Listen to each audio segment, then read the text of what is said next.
மனிதர்களான நாம் அனைவரும் இயற்கையின், அதாவது இறைவனின் இமாலய படைப்பு எனலாம். ஏனெனில் உலகத்தில் இருக்கும் அனைத்து உயிர்களும், அண்ட சராசரங்களும், அனைத்து தெய்வங்களும், அந்த தெய்வங்களுக்கெல்லாம் தெய்வமான அன்பு இறைவனே மனிதனான நமக்குள் அடக்கும். அதாவது நம்மால் மட்டுமே உணர்ந்து கொள்ள முடியும். ஊக்கம் திருவருப்பா, திருவாசகம், திருமந்திரம் முதலிய ஞான நூல்களில் குறிக்கப்பட்டுள்ளது. எனவே மனிதர்களான நம்மால் மட்டுமே இறைவனை உள்ளது உள்ளபடி உணர்ந்து அவர் மயமாகிவிட முடியும்.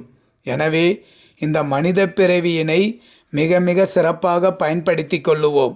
இந்த பிரபஞ்சத்தில் தனித்துவம் நிறைந்த அதிசயம் அற்புதம் ஒன்று உண்டு எனில் அது மனிதர்களான நாமே எனலாம்.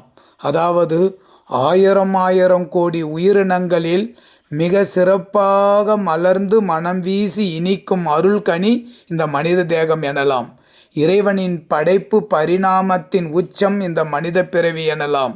எனவே திரும்பவும் குறிப்பிடுகின்றோம், இந்த மனித வாழ்வை போற்றி பாதுகாத்து அருள் நெறியில் வாழ்ந்து இறைவனின் அருளை பெற்று அவர் வழி காட்டுதலில் உயிர் நலப்பணிகளை புரிந்து நிறைவாய் அவர் மயமாகிவிடுவோம். இதுவே இந்த மனித பிறவி பெற்றதின் தலையான கடமையாகும். எல்லா உயிர்களும் இன்புற்று வாழ்க. தயவு திருச்சிற்றம்பலம்.